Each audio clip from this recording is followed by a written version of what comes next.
Welcome to Seeking the Lost with Earl Barnett. This program is sponsored by some area churches of Christ and is dedicated to spreading the everlasting gospel as revealed in the Holy Scriptures. The churches of Christ accept the Scriptures as totally inspired of God and the all-sufficient guide for faith and practice. Therefore, they reject all doctrines of men and rely totally on the Bible to direct their course in serving God. It is our pledge to you that each lesson will be the truth as revealed in His holy word. Mr. Barnett carefully prepares the graphics so you can clearly see the book, chapter, and verse of each lesson taught. We urge you to either copy the scriptures used or record this program for further study.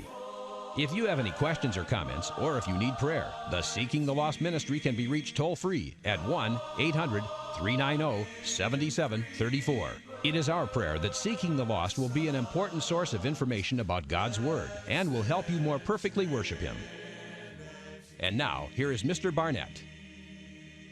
Hello, ladies and gentlemen. Thank you for tuning in.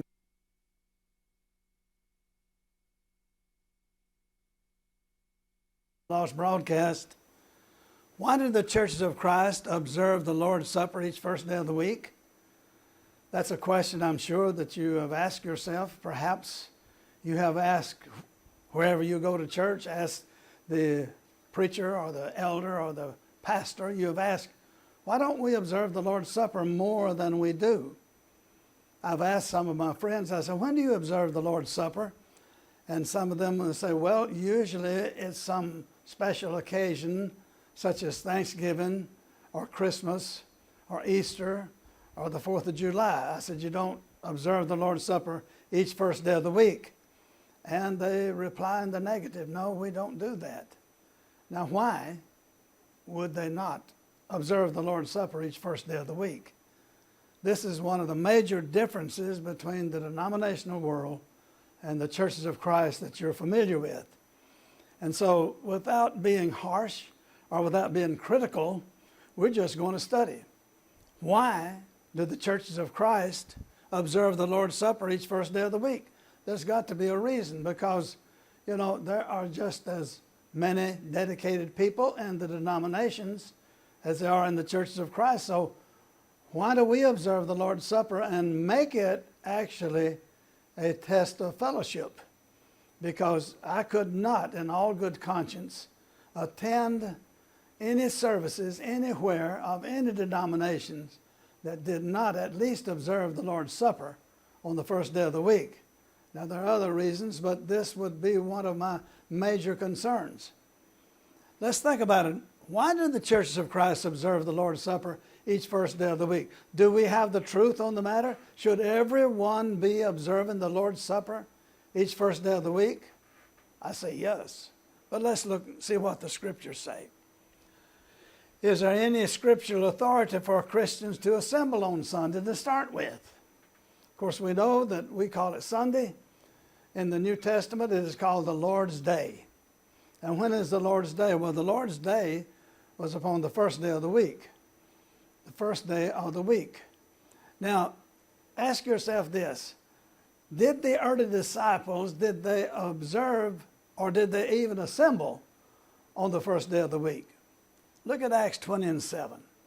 And upon the first day of the week, what happened on the first day of the week? The disciples came together to break bread. Somebody says that means they came together for a fellowship meal or something like that. No, we're going to see differently. But upon the first day of the week, when the disciples came together to break bread. Why first day of the week? Well, the first day of the week, that's when the Lord rose from the dead. First day of the week is when the church was established, on the first Pentecost after the resurrection of Christ. And of course, the early disciples met on the first day of the week. Upon the first day of the week, the disciples came together to break bread. Paul preached unto them, ready to depart on the morrow, and he continued his speech till midnight. Didn't seem to be anyone in the audience complaining that he had been preaching so long. But you see, Paul evidently arrived in Troas on Monday. And even though that he was hastening, he was trying to get to Jerusalem before the Jewish Pentecost feast. And even though that he was in a hurry, he tarried 7 days. Why would he tarry 7 days? Well, simply because that he knew on the first day of the week that the disciples would come together to break bread. And they would have come together to break bread if Paul hadn't even been in the vicinity, but he was there. On the first day of the week when the disciples came together to break bread. Other examples of the Christian assemblies, we go to the 1 Corinthians 11. Now, in giving these instructions, I do not praise you, since you come together, not for the better, but for the worse. Why is that? Why were they gathering themselves together for the worse and not for the better? Well, we'll see a little later on it was because they were abusing the Lord's Supper. But he says, since you come together, not for the better, but for the worse. And why am I using this passage? These are examples of the early Christians' assemblies, since you come together. And so those at Corinth, they came together. They met up together. 2 Corinthians 11, for first of all, when you come together as a church, in other words, this is not just any assembly, but you are gathered together as a church. I hear there are divisions among you, and in part, I believe it. And there were divisions in the Corinthian church. But the point that I want to make here with this passage is, when you come together as a church, what am I trying to prove? I'm trying to prove that the early church, that they met regularly. It was on the first day of the week. 1 Corinthians 11 again in verse 20. Wherefore, when you come together in one place, it is not to eat the Lord's Supper. So look at here. Since you come together, when you come together as a church, when you come together into one place. Someone said, comment on the rest of that passage when he said it's not to eat the Lord's Supper. Isn't the lesson over? That I can't even tell you that you're to come together to observe the Lord's Supper? Because the Apostle Paul wrote it's not to eat the Lord's Supper. Well, you'll have to remember that we're going to study this later. But what he was doing, he was scolding them. He was scolding them because they were gathering together and eating their own supper. They had perverted the Lord's Supper into their own supper. And that's what Paul, he said, you hadn't got here to observe the Lord's Supper. You're observing your own supper. It's just like that a teacher might become frustrated, say that she or he teaches math, and he storms out at the class, well, you didn't come here to study math. What does that mean? It means they should have, but they had their minds elsewhere. You see what I'm talking about? And that's what it means here. When you come together into one place, it's not to eat the Lord's Supper. You've figured out something different. Let's go on. Still in 1 Corinthians 11. Wherefore, my brethren, when you come together to eat, wait for one another. When you come together to eat, you see that here's more evidence in 1 Corinthians 14. Wherefore, if the whole church comes together into one place, what does that sound like to you? It sounds like an assembly, doesn't it?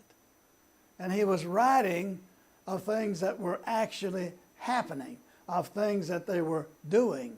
It was a command to gather together, and they were doing it.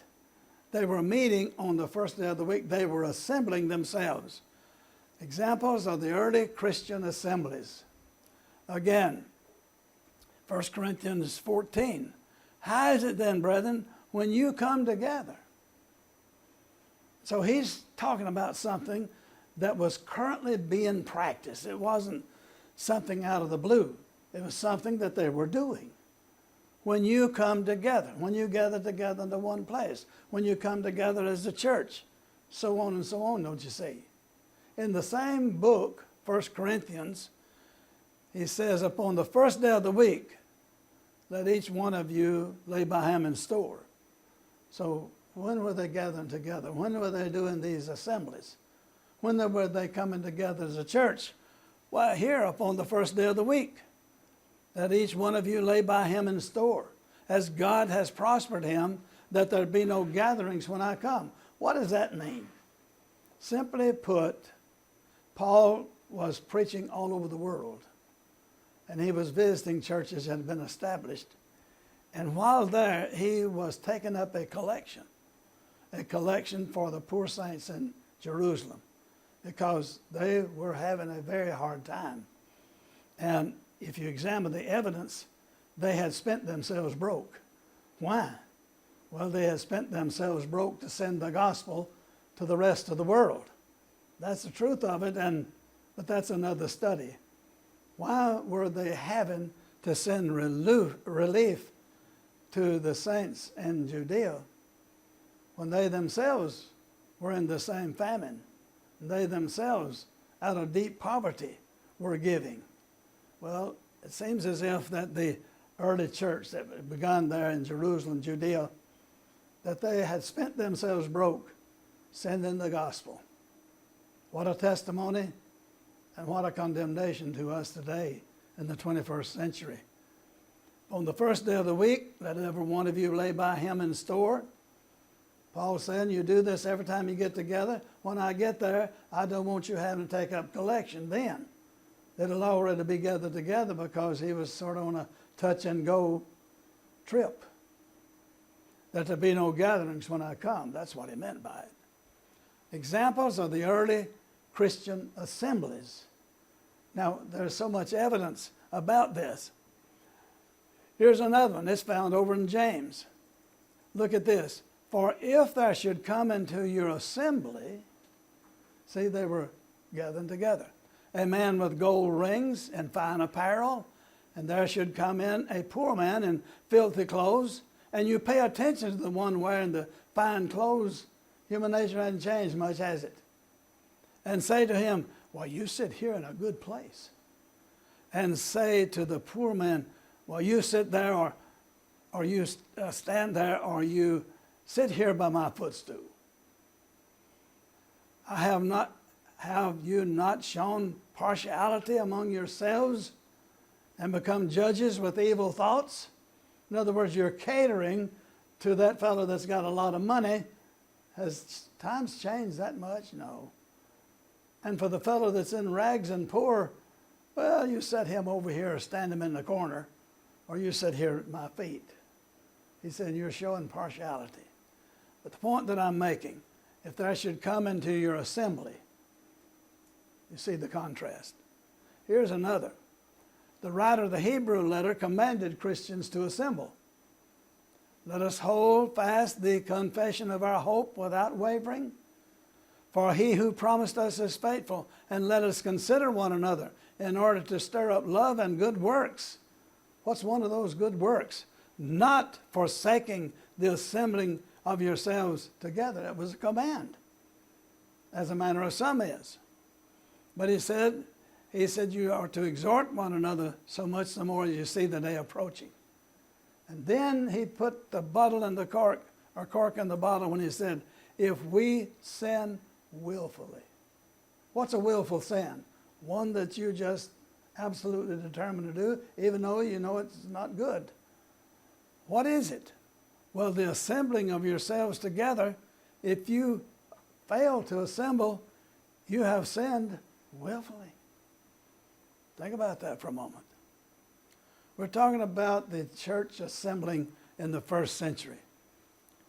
Now then, but did the early church observe the Lord's Supper each first day of the week? When they got together, is that one of the things that they did? That's a reasonable question, and we ought to give biblical answers for it.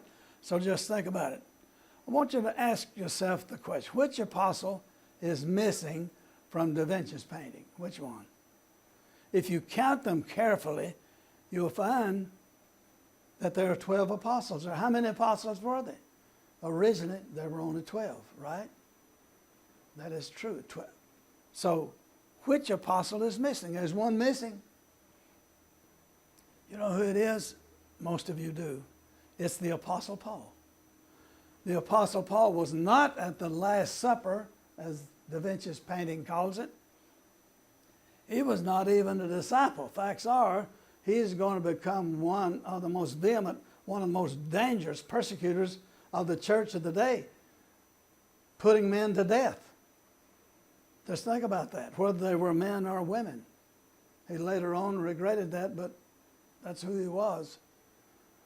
And Paul wrote, I have received of the Lord that which I also delivered to you.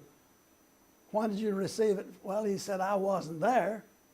And so the Lord caught me up on it. What do you mean, caught you up? Just what I said.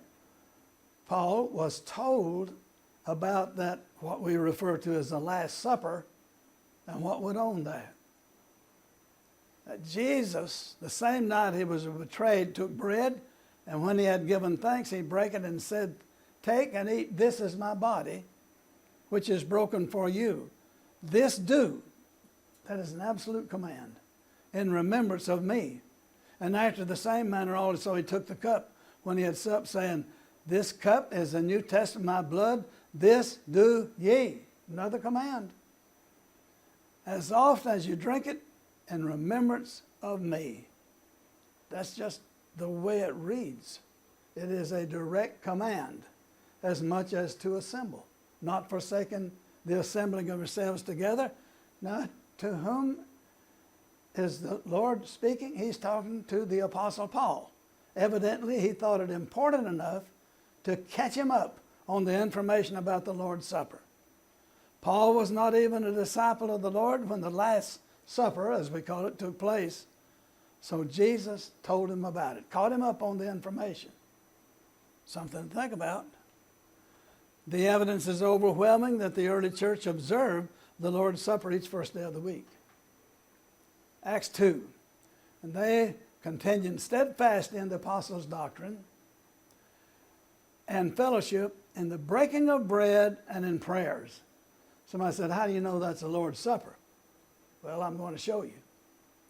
Acts 2:46 is an example of the term breaking bread used in the sense of a common meal. In the same context now. Acts 2:46 and 7. So continuing daily with one accord in the temple and breaking bread from house to house, they ate their food with gladness and simplicity of heart. New King James Version. Praising God and having favor with all the people, and the Lord added to the church daily those who were being saved. Breaking of bread here is the Lord's Supper. Breaking of bread here is a common meal. Somebody said, how do you know that? How can you make such a distinction? It is so simple, and yet it is so understandable. Look at this. They continue in the apostles' doctrine, in the apostles' fellowship, in the breaking of bread, and in prayers. What does that sound like to you? Sounds like a worship service, doesn't it? That these things are different than when they ate their food with gladness and simplicity of heart. Why, it's the company that this statement keeps. The breaking of bread sometimes did mean a common meal. You have to look at the context. The context shows you that the act of breaking of bread, that it kept company with the apostles' doctrine, fellowship, and in prayers. So I submit to you that Acts 2:42 declares that they observed the Lord's Supper the first day of the week, the first day that it was ever established. You'll see it.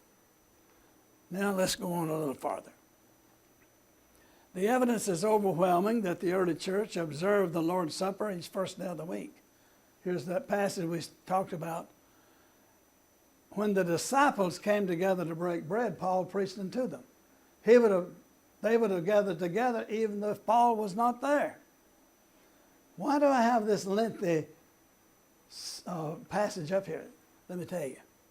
There's something that broke up the meeting that separates this coming together to break bread and this one down here when they had broken the bread and eaten. What is it? Well, Paul preached a long time.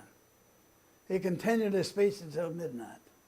Young man sitting in the window, there were 3 stories up, and he got so sleepy he fell out the window. Now that broke up the meeting. Many lights in the upper chamber, and there sat in the window a young man named Eutychus. He was asleep. Paul was long preaching. He sunk down and fell out the window. He was taken up for dead. But Paul went down. He quit preaching. Went down, fell on him, and embraced him and says, "Trouble not yourself, for his life is in him." When he therefore was come up again and had broken bread and eaten.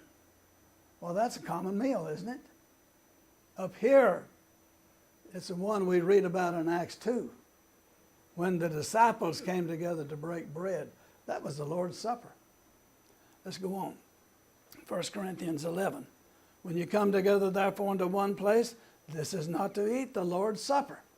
When I first read that, first started studying the Bible, I said, well, that ends that. You're not even have to. No, that's not what it teaches, though. For in eating, here's the reason. One takes his own supper ahead of others. They had changed the Lord's Supper into their own supper.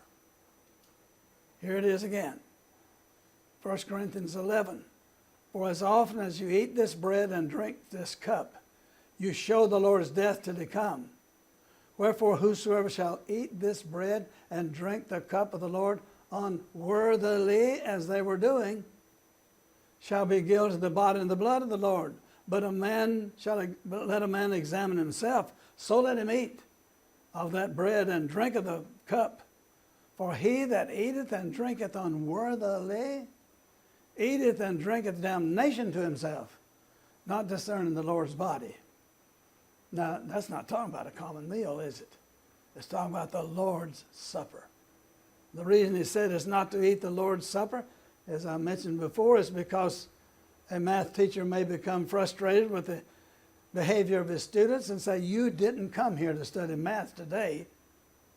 They should have been there. But he said, you didn't gather together to observe the Lord's Supper.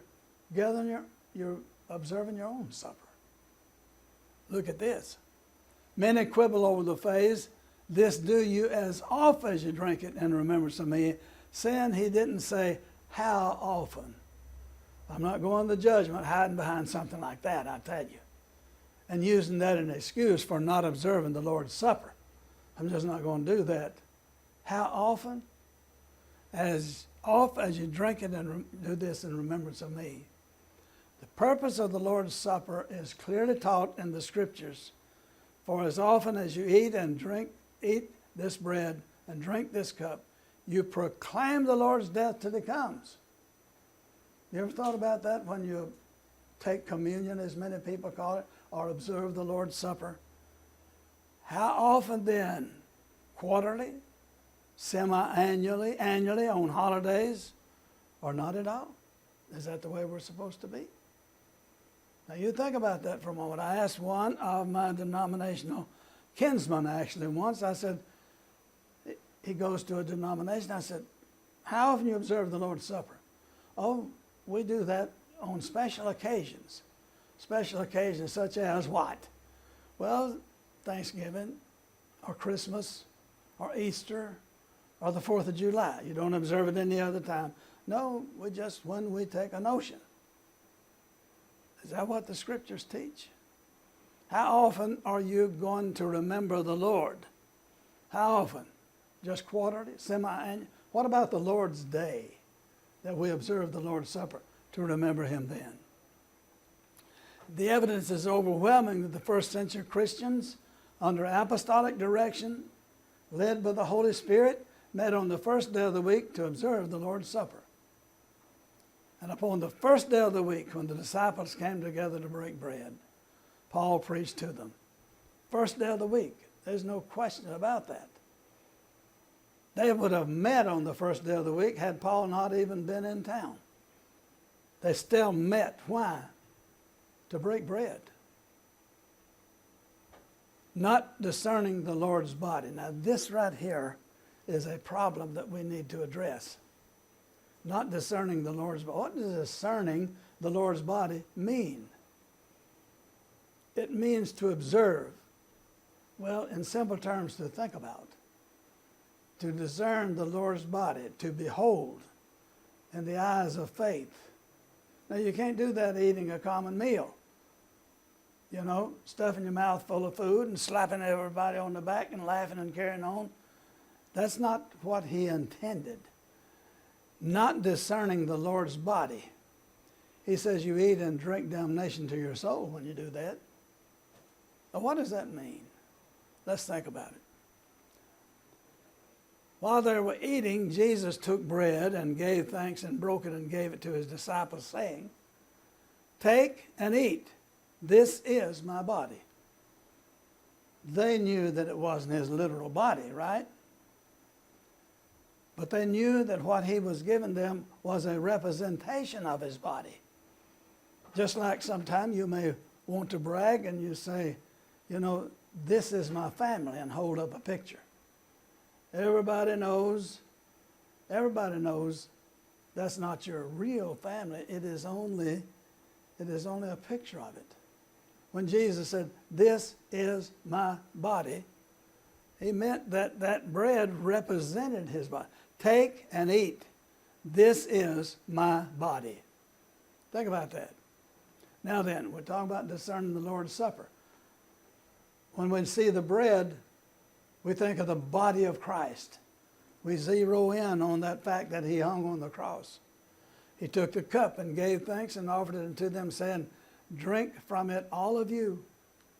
This is my blood of the covenant." They knew that what they received was not actually his blood, but it meant that.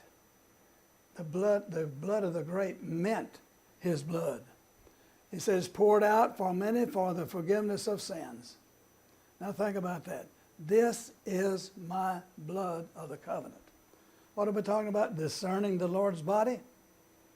We're talking about a person that when he partakes of the Lord's Supper, that he has in his mind, he has visualized the tortured body of the Lord Jesus Christ and the blood streaming from his body. For he that eateth and drinketh unworthily eateth and drinketh damnation to himself, not discerning the Lord's body. What does that mean? It means you've got to think about what you're doing.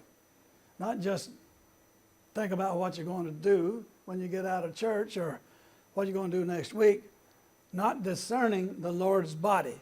He that eateth and drinketh unworthily eateth and drinketh damnation to himself. Thank you for watching the Seeking the Lost broadcast. Earl Barnett saying you have a great day. Our God is an awesome God. You have been watching Seeking the Lost with Earl Barnett. If you need prayer or have comments or questions, feel free to call the Seeking the Lost Ministry at 1-800-390-7734. That's toll free, 1-800-390-7734.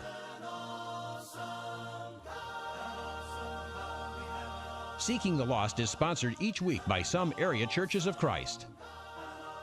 Until next time, may the good Lord bless you and keep you.